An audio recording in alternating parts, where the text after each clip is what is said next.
Hi dears, welcome back. അപ്പോൾ ഇന്നൊരു easy and simple റെസിപ്പിയാണ് കേട്ടോ ഷെയർ ചെയ്യുന്നത്, ഫ്രൂട്ട് സാലഡിൻ്റെ.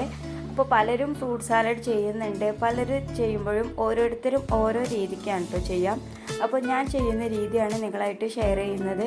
അതുകൊണ്ട് വീഡിയോ സ്കിപ്പ് ചെയ്യാതെ ഒന്ന് കാണാൻ വേണ്ടിയിട്ട് ശ്രമിക്കണേ. അതുപോലെ തന്നെ ആദ്യമായിട്ട് വീഡിയോ കാണുന്നവരുണ്ടെങ്കിൽ ഒന്ന് സബ്സ്ക്രൈബ് ചെയ്ത് സപ്പോർട്ട് ചെയ്യാം കേട്ടോ. അപ്പോൾ നമ്മുടെ ഈ ഫ്രൂട്ട് സാലഡ് തയ്യാറാക്കാനായിട്ട് ഫ്രൂട്ട്സൊക്കെ കട്ട് ചെയ്തെടുത്തിട്ടുണ്ട്.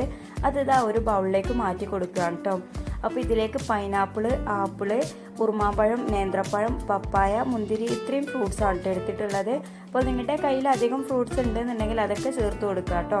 പിന്നെ മാംഗോ ചേർത്ത് കൊടുക്കുമ്പോൾ നമ്മൾ സെർവ് ചെയ്യുന്ന സമയം മാത്രമേ ചേർത്ത് കൊടുക്കുക, അല്ലാന്നുണ്ടെങ്കിൽ നമ്മൾ ഇതിനൊരു പുളിപ്പ് വരും കേട്ടോ.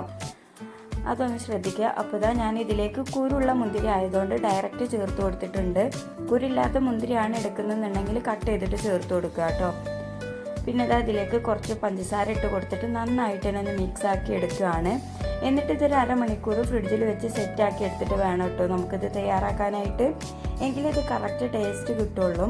അപ്പോൾ ഇത് നല്ല ജ്യൂസിയായി കിട്ടണമെന്നുണ്ടെങ്കിൽ പഞ്ചസാര മിക്സ് ചെയ്തിട്ട് വെക്കണം കേട്ടോ.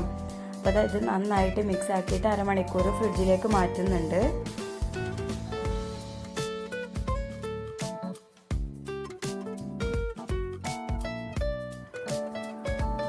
ഇപ്പോൾ ഇതാ അരമണിക്കൂറിന് ശേഷം നമ്മൾ കട്ട് ചെയ്ത് വെച്ചിട്ടുള്ള ഫ്രൂട്ട്സ് ഇതാ പുറത്തേക്ക് എടുത്തിട്ടുണ്ട്. അപ്പോൾ ഇതുപോലെ കിട്ടും കേട്ടോ, നല്ല ജ്യൂസി ആയിട്ട് കിട്ടും.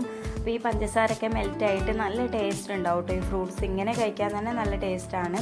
ഇനി നമുക്കൊരു സെർവിങ് ബൗളിലേക്ക് ഈ ഫ്രൂട്ട് സലാഡ് ഒന്ന് സെറ്റ് ചെയ്ത് കൊടുക്കാം. അപ്പോൾ ഇതാ ഇതിലേക്ക് ഓരോന്നിലേക്ക് നമ്മൾ കട്ട് ചെയ്തിട്ടുള്ള ഫ്രൂട്ട്സിൻ്റെ മിക്സ് ഇട്ട് കൊടുക്കുകയാണ്. എന്നിട്ട് ഇതിൻ്റെ മുകളിലേക്ക് ഒരു സ്കൂപ്പ് ഐസ്ക്രീം ഇട്ട് കൊടുക്കുന്നുണ്ട്. അപ്പോൾ ഐസ്ക്രീം നിങ്ങളുടെ ഇഷ്ടത്തിനനുസരിച്ച് ഏത് വേണമെങ്കിലും യൂസ് ചെയ്യാം കേട്ടോ. ഇവിടെ എല്ലാവർക്കും വാനില ഫ്ലേവറാണ് ഇഷ്ടം, അതുകൊണ്ട് അതാണ് കേട്ടോ നമ്മളിപ്പോൾ ഇതിലേക്ക് യൂസ് ചെയ്യുന്നത്. അപ്പോൾ ഇത് ഐസ്ക്രീം വെച്ച് കൊടുത്തതിന് ശേഷം ഇതിന് മുകളിലേക്ക് ഒരു ചെറി വെച്ച് കൊടുക്കുന്നുണ്ട്. ചെറിക്ക് പകരം നിങ്ങൾക്ക് ടൂട്ടി ഫ്രൂട്ടി ഉണ്ടെങ്കിൽ അത് യൂസ് ചെയ്യുക, പിന്നെ നട്ട്സ് വേണമെങ്കിൽ യൂസ് ചെയ്യുക, അതൊക്കെ നിങ്ങളുടെ ഇഷ്ടത്തിനനുസരിച്ച് യൂസ് ചെയ്യുക കേട്ടോ. ഞാനിപ്പോൾ സിമ്പിളായിട്ട് ഇതിൻ്റെ മുകളിലൊരു ചെറിയാണ് വെച്ച് കൊടുക്കുന്നത്. അപ്പോൾ ഇത്രയേ ഉള്ളൂ, വളരെ സിമ്പിളായിട്ടുള്ളൊരു റെസിപ്പിയാണ്. അപ്പോൾ തീർച്ചയായിട്ടും നിങ്ങൾക്ക് ഈ വീഡിയോ ഇഷ്ടപ്പെട്ട് കാണുമെന്ന് വിചാരിക്കുന്നു. ഇഷ്ടമായ ലൈക്ക് ചെയ്യുക, ഷെയർ ചെയ്യുക, നിങ്ങളുടെ അഭിപ്രായങ്ങളൊക്കെ താഴെ കമൻറ്റ് ചെയ്യുക.